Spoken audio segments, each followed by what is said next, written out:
여호수아서의 말씀을 읽다 보면 가슴을 뜨겁게 하는 말씀들이 많이 있습니다. 전쟁을 하기만 하면 말할 수 없는 기적 같은 승리를 경험합니다. 그러다가 마지막에 결말도 너무나 은혜롭습니다.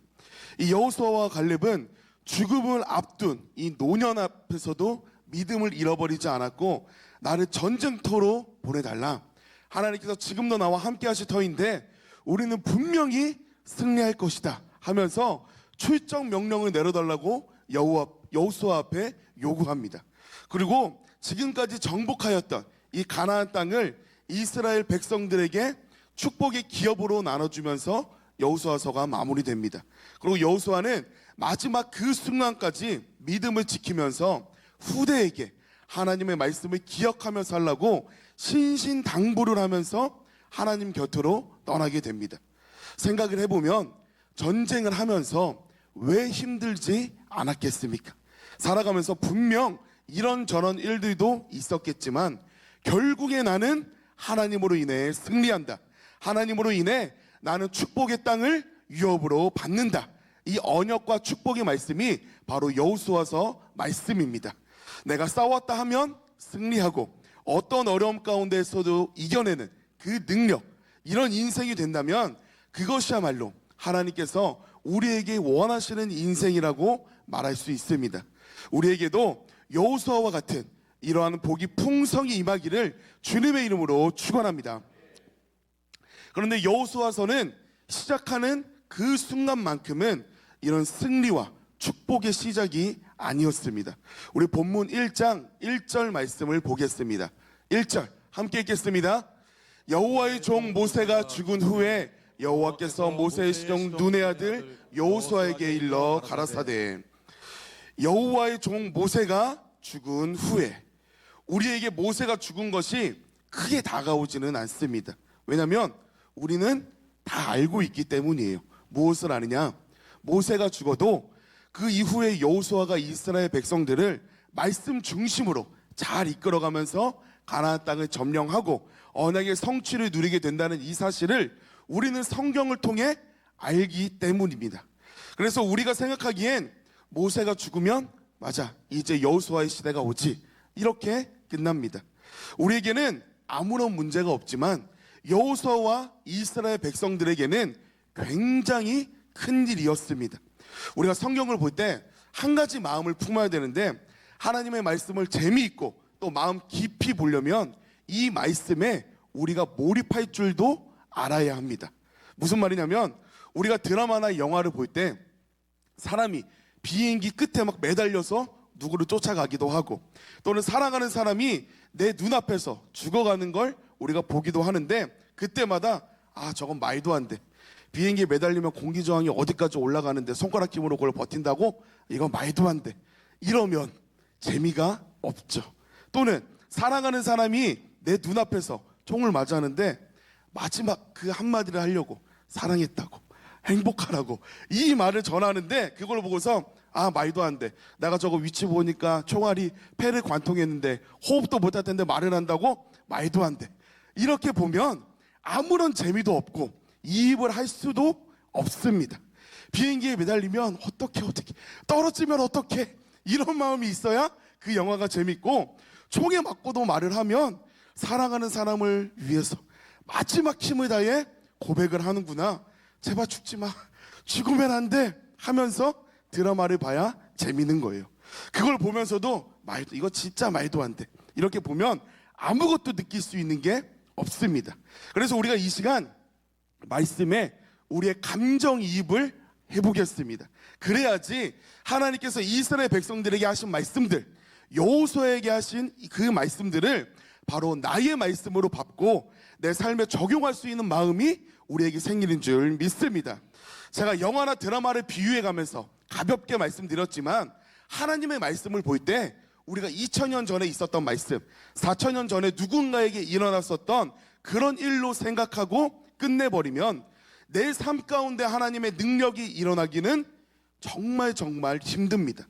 그 하나님께서 지금도 살아서 우리 가운데 말씀하시고 역사하신다고 믿을 때, 그럴 때 내 삶 가운데 하나님의 기적이 일어난다는 것을 믿으시기 바랍니다. 아멘.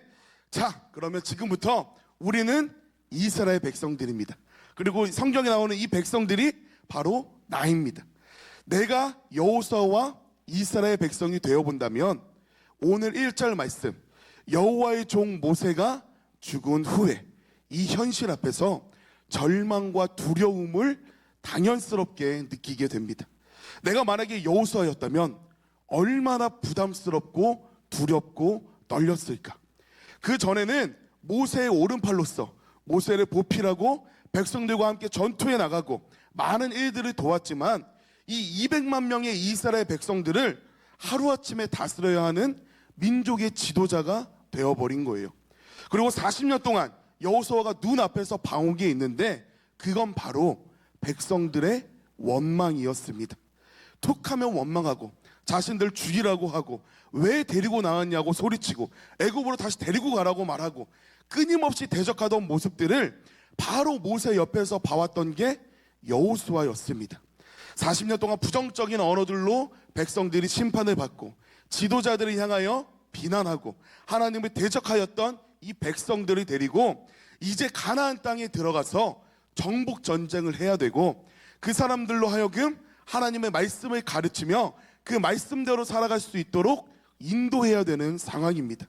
그러니까 모세가 모든 가나안 정복 전쟁까지 다 마친 다음에 그 땅을 기업으로 전부 주고 나서 여호수아야, 이제 태평성대할 일만 우리에게 남아있다. 백성들 잘 다스려라. 이런 게 아니라는 것입니다. 가나안 땅을 눈앞에 바라보고 있는 이 시점에서 저 땅에 들어가자마자 이제 정복 전쟁이 시작하면서 백성들을 다스려야 됩니다. 민족의 지도자 모세가 없이 이 모든 일들이 하루아침에 이루어져야 했어요. 여호수아를 포함해서 이스라엘 백성들 모두 다 두렵고 떨리는 마음이 그들 가운데 가득했습니다. 지금 그 당시 백성들의 심정이 얼마나 두렵고 힘들었을지를 생각해 본다면 금송아지 사건을 떠올릴 수 있습니다. 금송아지 사건에 금송아지를 만들어서 경배해서 하나님께 심판받았던 그 사건, 우리가 잘 아는 그 사건입니다. 그런데 이 백성들이 금송아지를 도대체 왜 만들었는지 출애굽기 32장 1절 말씀을 보겠습니다. 자, 함께 읽겠습니다. 백성이 모세가 산에서 내려오미 더딤을 보고 모여 아론에게 이르러 가로되 일어나라, 우리를 인도할 신을 우리를 위하여 만들라. 이 모세 곧 우리를 애굽 땅에서 인도하여 낸 사람은 어찌 되었는지 알지 못함이니라. 아멘. 이 말씀 한 구절을 통해서 이스라엘 백성들이 모세를 어떻게 생각했는지 우리가 알 수 있습니다. 지금 모세는 하나님의 율법과 십계명을 받기 위해서 시내산에 올라간 상태입니다. 우리들은 완성되어 있는 이 성경을 통해 보기 때문에 모세가 40일 뒤에 내려온다는 사실을 알고 있지만 그 당시 백성들은 그 기간이 40일이 됐지 20년이 됐지 40년이 됐지 아무것도 모르던 상황이었습니다. 나를 인도하는 이 지도자가 산에 올라가는데 하루가 지나고 이틀이 지나고 3일이 지나도 내려오지 않는 거예요. 일주일이 기다리고 2주일이 기다려도 내려오지 않습니다. 3주가 지나고 4주가 지나도 아무런 소식이 없습니다. 이때 백성들은 이런 생각을 했을 겁니다. 우리 지도자 모세가 산에 올라가서 들짐승들에게 공격을 받았을 수도 있겠다. 산에서 무슨 일이 일어나서 죽었을 수도 있겠다. 이게 아니면 어떻게 지금까지 감감무소식일까? 그래서 40일이 다 되도록 내려오지 못하고 있는구나, 이런 생각을 했을 겁니다. 그래서 모세의 부재라는 이 부재라는 현실 앞에서 다음 지도자를 찾지 않습니다. 이게 무슨 말이냐면 아론 보고 아론 당신이 모세 다음으로 우리의 지도자가 되어달라고 요구하지 않는다는 거예요. 모세가 사라졌다고 받아들이는 백성들이 무엇을 요구하느냐? 바로 하나님, 신을 요구합니다. 우리를 인도할 신을 만들어 달라고 요구하고 있는 거예요. 우리를 인도하였던 모세가 없으니 새로운 신을 만들어 달라고 요구하고 있는 것입니다. 이 말은 즉슨 이스라엘 백성들에게 모세는 그저 내 눈앞에 서 있는 사람이 아니라 신과 같은 존재로 백성들에게 여겨졌다는 말씀입니다. 백성들은 지금까지 인도하신 게 하나님이란 걸 알기는 알지만 40년 동안 자신들이 뒤따르며 봐왔던 것은 눈앞에 있었던 모세뿐이었습니다. 그 모세가 벽을 치면 바위에서 물이 솟아져 나오고, 손을 들면 홍해가 갈라지고, 손을 들어 기도하면 전쟁에서 이기고, 이 모든 것들을 봐오다 보니까 그 모세의 부재 앞에서 불안해하고 두려워 떨면서 금송아지를 만들었던 것입니다. 그런데 오늘 읽은 여호수아서 1장은 모세가 또 안 보이네, 혹시 이번에는 정말 죽었을까 하면서 추측을 하는 상황이 아닙니다. 모세가 백성들의 눈앞에서 죽었습니다. 모세를 장사하였고 백성들이 30일 동안 모세를 위하여 슬퍼하며 애곡했습니다. 그러니까 지금 이 상황은 금송아지 사건과 비교할 수 없이 크게 흔들리고 혼란이 일어날 수 있었던 상황이라는 거예요. 우리 인생도 마찬가지입니다. 내가 믿었던 누군가가 나를 떠나거나 내가 의지했던 사람, 내가 사랑했던 누군가가 떠나게 될 수도 있고, 불안해하고 홀로 외로움을 느낄 때도 있습니다. 그 모든 것을 이제 나 스스로 감당해야 하나, 이런 상황이 되면 바로 그때 우리에게 위기가 찾아옵니다. 누군가는 그 상황에서 돈을 의지하기도 하고 다른 의지할 사람을 찾기도 하고 이 세상의 것들의 마음을 기대 보려고 탈선하는 경우들을 우리가 많이 볼 수 있습니다. 그런데 놀랍게도 이 이스라엘 백성들은 모세의 죽음이 위기가 되지 않았습니다. 왜냐하면 이 백성들을 인도했던 것은 모세가 아니라 하나님이시라는 것을 끝끝내 깨달았고, 그 하나님은 죽지 않고 여전히 함께하사 우리를 인도하고 계신다라는 것을 믿었기 때문입니다. 우리도 마찬가지입니다. 돈이 없는 것은 하나님의 자녀인 우리들에게 그 어떠한 위기도 될 수 없습니다. 돈이 우리를 지키는 것이 아니라 하나님이 지키는 것이고, 그 하나님은 죽지 않고 지금 우리와 함께 하시기 때문에 내 삶 가운데 돈이 없거나 모았던 돈이 사라진다고 해서 내 삶이 위기가 될 수는 없다라는 것입니다. 또는 믿는 도끼의 발등을 지키는 이런 사람 때문에 내 삶에 위기가 올 수도 없습니다. 왜냐하면 나를 지금까지 인도하시고 내 삶 가운데 역사하셨던 분은 내가 믿는 사람이 아니라 나와 함께 하셨던 하나님이기 때문입니다. 우리가 히브리서 13장 5절 6절 말씀 보겠습니다. 한 목소리로 합독하겠습니다. 돈을 사랑하지 말고 있는 바를 족한 줄로 알라. 그가 친히 말씀하시기를 내가 과연 너희를 버리지 아니하고 과연 너희를 떠나지 아니하리라 하셨느니라. 그러므로 우리가 담대히 가로되 주는 나를 돕는 자시니 내가 무서워 아니하겠노라. 사람이 내게 어찌하리요 하니라. 아멘. 돈을 사랑하지 말라고 하시면서 말씀이 시작합니다. 이 돈이 나를 지켜줄 것 같고 내 인생을 책임져 줄 것 같고 내가 이 땅에서 노력해야 할 유일한 이유라고 생각하며 많은 사람들이 살아갑니다. 비단 돈뿐만이 아닙니다. 그 돈이라는 이 말씀에 사람을 넣어도 마찬가지입니다. 내가 믿는 사람들, 내가 사랑하고 의지하는 사람들, 또는 내 인맥들, 내 경험이나 내 학벌, 내 지식들, 내 경험들, 이런 모든 것들을 우리가 의지하기도 하는데 그것들을 의지하지 말라고 하나님은 말씀하십니다.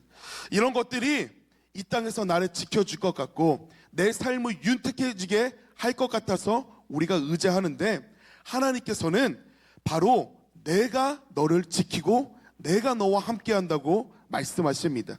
뭐라고 말씀하시냐면 내가 너를 버리지 않고 결단코 떠나지 않겠다고 분명하게 우리에게 말씀하셨습니다. 그래서 주님께서는 나와 함께 하신다. 주님께서는 나를 가장 의로운 길로 인도하신다. 주님께서는 내 인생을, 내 영혼을 가장 복된 길로 인도하실 것이다. 이것을 내가 진정으로 믿는다면 내 삶 가운데 내가 정해놓은 의지할 만한 것들, 내가 정해놓은 자랑할 만한 것들, 내가 마음에 두었던 것들, 이런 모든 것들이 사라진다고 하더라도 주님으로 인해 기뻐지게 된다는 것을 믿으시기 바랍니다. 아멘. 주님께서는 여호수아와 이스라엘 백성들이 바로 이런 믿음을 갖기를 바라셨습니다. 너희가 마음을 두고 의지했던 그 민족의 지도자가 죽더라도 진짜 너희를 인도하여 낸 나 여호와가 여전히 너희와 함께하니 두려워하지 말아라. 담대하라. 언약의 성취는 변함없이 이루어진다. 이것을 믿고 따르기를 바라셨습니다. 오늘 본문 1절에서 9절까지 우리가 합독할 텐데 하나님께서 말씀하시는, 하나님께서 스스로를 가리키시는 내가, 이것과 모세를 가리키는 말씀을 강조하며 한번 읽겠습니다. 1절에서 9절 함께 읽겠습니다. 여호와의 종 모세가 죽은 후에 여호와께서 모세의 시종 눈의 아들 여호수아에게 일러 가라사대 내 종 모세가 죽었으니 이제 너는 이 모든 백성으로 더불어 일어나 이 요단을 건너 내가 그들 곧 이스라엘 자손에게 주는 땅으로 가라. 내가 모세에게 말한 바와 같이 물은 너희 발바닥으로 밟는 곳을 내가 다 너희에게 주었노니 곧 강야와 이 레바논에서부터 큰 하수 유브라다에 이르는 해쪽 속의 온 땅과 또 해지는 편 대해까지 너희 지경이 되리라.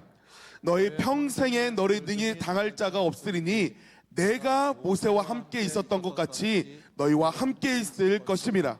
내가 너를 떠나지 아니하며 버리지 아니하리니 마음을 강하게 하라. 담대히 하라.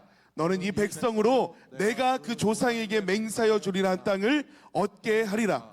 오직 너는 마음을 강하게 하고 극히 담대히 하여 나의 종 모세가 내게 명한 율법을 다 지켜 행하고 좌로나 우로나 치우치지 말라. 그래야면 어디로 가든지 형통하리니 이 율법책을 내 입에서 떠나가지 말게 하며 주야로 그것을 묵상하여 그 가운데 기록한 대로 다 지켜 행하라. 그래야면 내 길이 평탄케 될 것이라. 내가 형통하리라. 내가 내게 명한 것이 아니냐. 마음을 강하게 하고 담대히 하라.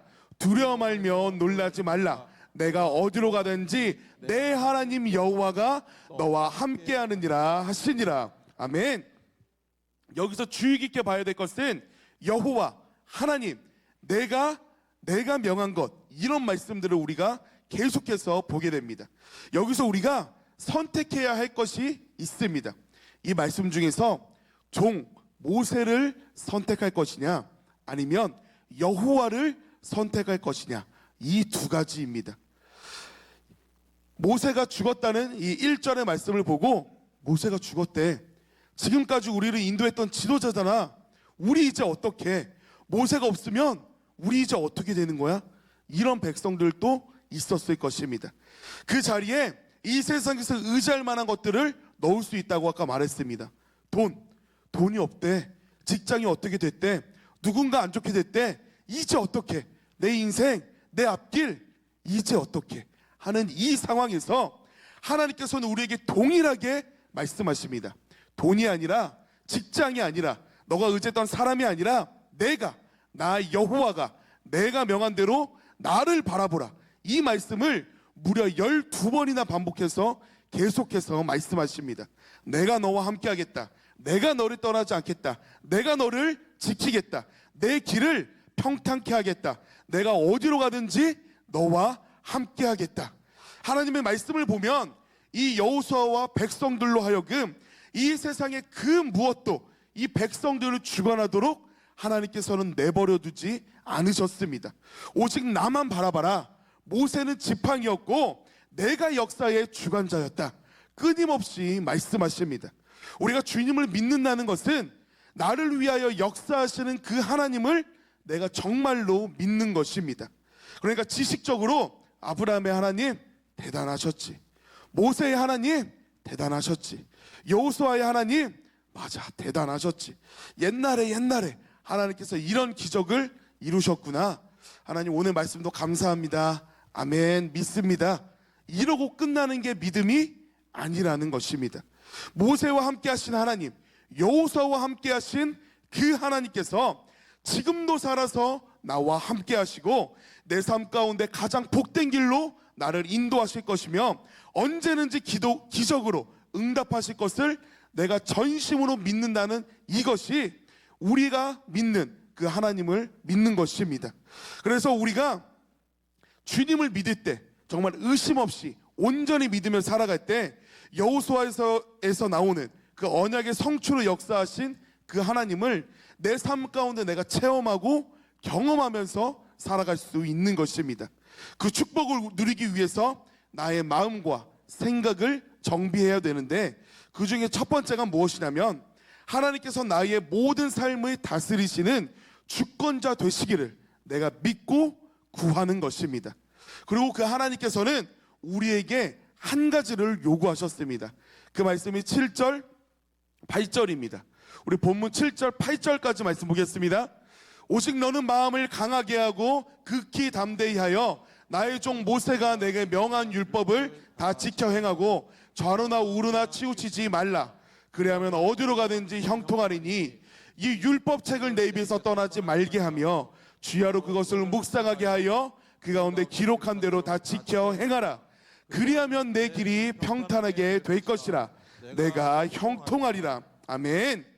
내가 역사의 주관자이자 삶의 인도자라는 것을 믿는다면 내 말을 묵상하며 그 말씀대로 살아라. 그러면 내가 이루어 주겠다. 이 말씀을 하고 계십니다. 하나님을 믿되 온전히 믿고 그 말씀대로 따르는 것, 이것이 우리에게 필요한 줄 믿습니다. 이스라엘 백성들은 그것을 정말 믿었기 때문에 언약의 땅을 축복의 땅으로 받을 수 있었습니다. 대표적인 사건으로 우리가 다 알고 있는 여리고성 사건이 있습니다. 내벽과 외벽으로 성이 쌓여 있었고 아무도 침공할 엄두조차 못 냈던 요새가 여리고성이었습니다. 그런데 그 성이 사람의 고함으로, 사람의 외침으로 무너져 내리는 게 가능하겠냐라는 것입니다. 높이가 아니라 그 벽의 두께가 2m, 3m가 넘는 벽이 외벽과 내벽 두 겹으로 쌓여 있었습니다. 근데 하나님의 말씀을 믿지 못한다면 그 성 앞에 서서 소리를 지르는 일은 불가능하다는 것입니다. 벽 두께 2m는 말도 안 되고 요즘 지어지는 집 벽 두께 20cm 정도 된다고 하는데 우리가 그 집에 가서 하나님께서 소리를 치라고 하신다면 단번에 우리가 그럴 거예요. 하나님, 에이 왜 그러세요? 집에서 소리를 왜 질러요? 사람 불러가지고 부셔야죠. 우리는 단번에 그럴 겁니다. 그러니까 여호수아에서 나오는 이 기적과 축복의 역사들은 이 백성들과 여호수아가 하나님의 말씀을 온전히 믿고 따랐기 때문에 하나님께서 예비하신 축복을 누리게 됐다는 이 사실을 믿으시기 바랍니다. 아멘. 우리는 또 마찬가지입니다. 모세가 죽었다고 해서 백성들이 와해되고 두려워 떨며 주저앉게 되는 것은 하나님께서 원하시는 삶이 아닙니다. 모세가 죽었다는 것은 우리의 삶에 아무런 영향도 없어야 합니다. 모세의 자리에 내가 가장 마음에 두고 살았던 것을 놓으면 됩니다. 내가 가장 의지하며 살았던 것들을 모세의 자리에 넣으면 됩니다. 그러면 그게 스스로 말씀의 거울로 삼아지게 됩니다. 내가 가장 귀하게 여겼던 나의 꿈, 나의 목표, 내 직장, 돈, 사람들, 세상 즐거움, 내 모든 것들이 내 삶 가운데 하루아침에 없어진다고 하더라도 하나님께서는 그것 때문에 내가 주저앉기를 바라시지 않는다는 말씀입니다. 우리에게도 동일하게 말씀하십니다. 두려워 말며 마음을 강하게 하라. 담대히 하라. 내가 너희와 함께 함이니라. 내가 함께 하겠다. 내가 역사하겠다. 너희가 어디로 가든지 내가 함께하며 형통케 하겠다. 하나님께서는 살아서 지금 우리에게 말씀하십니다. 이때 필요한 건 하나입니다. 그 하나님의 말씀을 온전히 믿고 그 말씀을 내 중심 가운데 새기며 살아가는 믿음. 여호수아와 함께 하셨던 하나님은 지금도 살아서 성도님들과 함께 하신다는 것을 믿으시기 바랍니다. 세상 그 어떤 것이라도 내 삶 가운데 한순간에 사라져도 우리는 아무런 문제가 없습니다. 우리들은 세상 것에 마음을 두거나 또는 사람을 의지하는 것이 아니라 오직 하나님을 의지하며 따르는 하나님의 백성들이기 때문입니다. 내 삶을 가장 복되고 의로운 길로 인도하실 주님을 굳게 믿으며 역사하심을 기대하는 성도님들 모두가 되기를 주님의 이름으로 축원합니다. 아멘.